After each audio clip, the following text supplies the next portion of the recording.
안녕하십니까. 이현호 재향문연의 안보교수입니다. 2017년 5월 우리 정부의 한일 위안부 합의에 대한 재검토와 2018년 10월 대법원의 강제징용 배상 판결 등 과거사 문제 갈등으로 출발한 한일 관계가 동년 12월 초계기 갈등으로 확산돼 경제와 안보 협력에까지 영향을 미치고 있습니다. 일본은 우리 대법원 판결에 대한 보복으로 2019년 7월 불화수소의 북한 반출 가능성을 언급하며 반도체 디스플레이 소재 3개 품목의 한국 수출 규제 강화 조치에 나섰고 8월에는 한국을 전략무질자 수출 우대국 리스트, 즉 화이트 리스트에서 제외했었습니다. 이에 한국도 일본을 화이트 리스트에서 제외하는 조치로 맞섰고 8월 22일 한일 포괄적 군사정보보호협정 지소미아 종료를 결정, 9월 18일에는 세계무역기구 WTO에 일본의 수출 규제를 제소했습니다.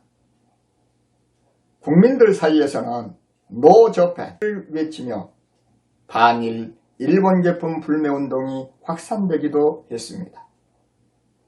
그러다 문재인 정부가 지소미아 종료 6시간을 앞둔 11월 22일 오후 6시 지소미아 종료 통보 효력 정지를 선언하고 일본의 수출관리 강화 조치 관련 WTO 제소 절차도 중단하기로 하면서 상황은 다소 진전되는가 했습니다. 그러나 일본은 11월 16일 김창룡 경찰청장의 독도 방문을 트집잡아 17일 미국 워싱턴 DC 국무부 청사에서 열릴 예정이란 한미일 외교차관 공동 기자회견을 무산시켰습니다.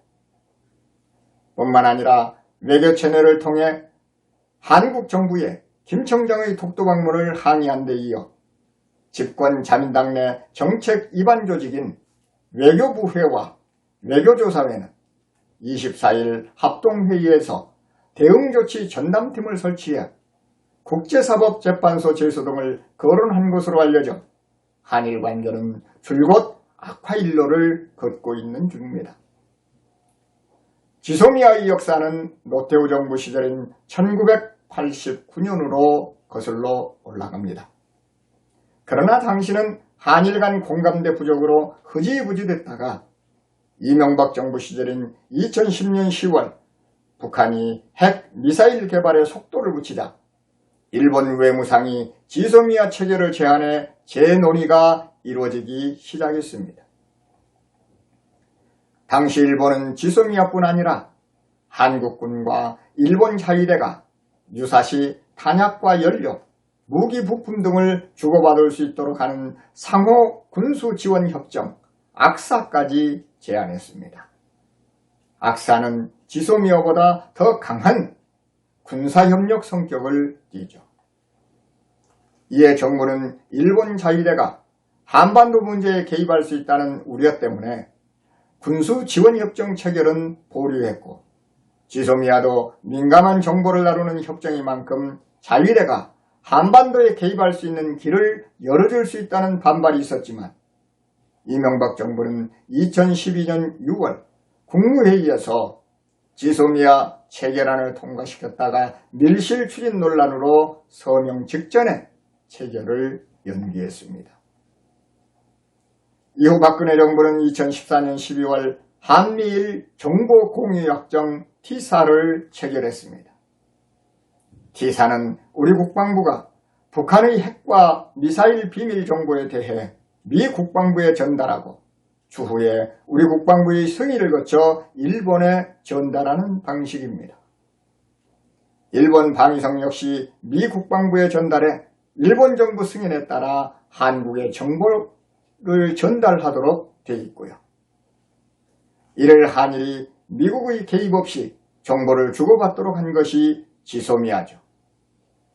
박근혜 정부는 북한이 잠수함 발사 탄도미사일, SLBM 등을 발사하고 4차, 5차 핵실험을 강행하자 2016년 지소미아 체결을 추진해 동년 10월 27일 NSC에서 협정 체결 논의를 재개하기로 하고 11월 23일 한민구 당시 국방부 장관과 나가미네 야스마사 주한 일본 대사가 지소미아에 최종 서명했습니다.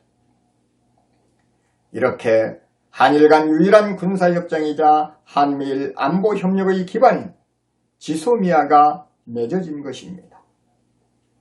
그런데 우리 정부가 지소미아 종료를 결정하자 미국 정부는 북한의 위협뿐 아니라 중국과 러시아의 위협에 대응하기 위해서도 지소미아가 중요하다는 점을 강조하면서 이 문제를 한일 갈등과 별개로 다룰 것을 촉구했습니다. 지소미아 종료는 미국의 동아시아 전략과 부합하지 않고 아울러 한국과 일본은 동북아 지역에서 민주주의와 시장경제의 가치를 공유하는 미국의 주요 동맹국으로서 한일 간 갈등은 한미동맹의 부정적인 영향은 물론 미중 간 치열한 패권 경쟁 과정에서 한미일 3국 안보 협력에도 심대한 영향을 미치기 때문입니다. 한편 일본의 기시다 내각은 우리 정부와 대화 재개나 정치적 타협 의지를 보이지 않고 있어 한일 관계의 앞날은 불안하기만 합니다. 일본은 2013년 안보전략보고서와 방위계획대강에서 한국을 보편적 가치와 전략적 이익을 공유한 나라로 미국 바로 다음에 열거했으나 2018년에는 호주, 인도, 아세안보다 뒤에 배치했습니다.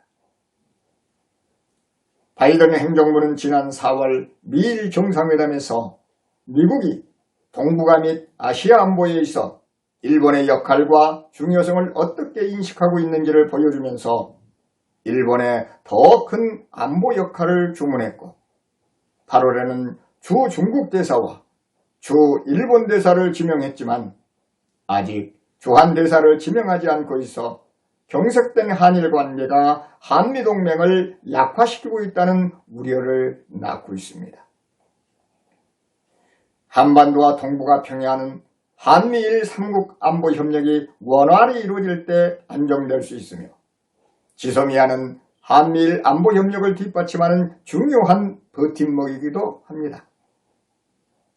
또한 한일 관계가 개선되지 않는 한 북한 비핵화에 대한 일본의 협조를 기대할 수 없고 한국이 희망하는 종전선언도 영향도 받을 수 있음을 간과해서는 안 됩니다. 더욱이 한국이 전략정보 호성을 앞세워 쿼드나 오커스, 파이브 아이스 등 영내 타자 협의체 중 어디에도 속해 있지 않은 상황에서 일본은 내년에 호주와 상대국 군대의 자국 방문을 쉽게 하는 공동훈련 등에 관한 원활한 협정 RAA를 맺을 방침으로 알려졌습니다.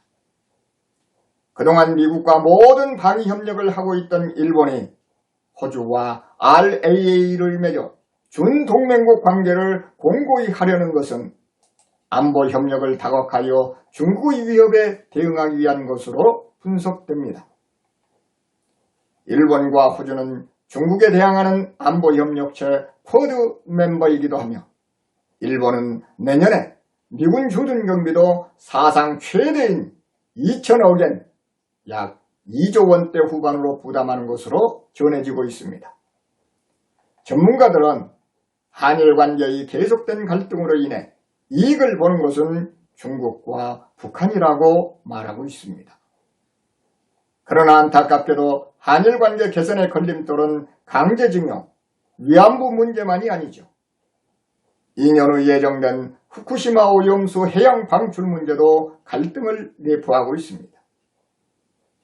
일본은 한국이 1986년부터 독도 불법 상륙을 가상해 매년 실시하고 있는 독도 방어 훈련인 동해 영토 수호 훈련을 이유로 도쿄올림픽을 계기로 추진하던 한일 정상회담을 거부했고 도쿄올림픽 공식 사이트에 독도를 일본 영토로 표기하는 등 독도 문제를 부각시키고 있습니다.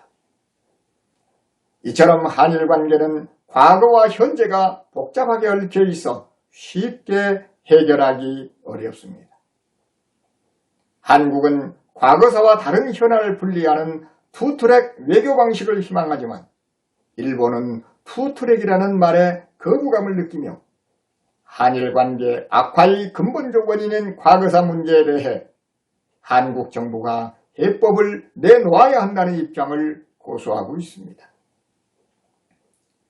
어느 때보다 한미일 협력이 중요한 현 상황에서 한일 관계의 균열을 매듭짓기 위해선 양국이 역사 문제보다 국가안보와 번영의 우선순위를 놓고 지소미아를 유지하면서 양국에게 필수적인 공통분모를 찾아나가는 노력이 필요한 시점이라 하겠습니다.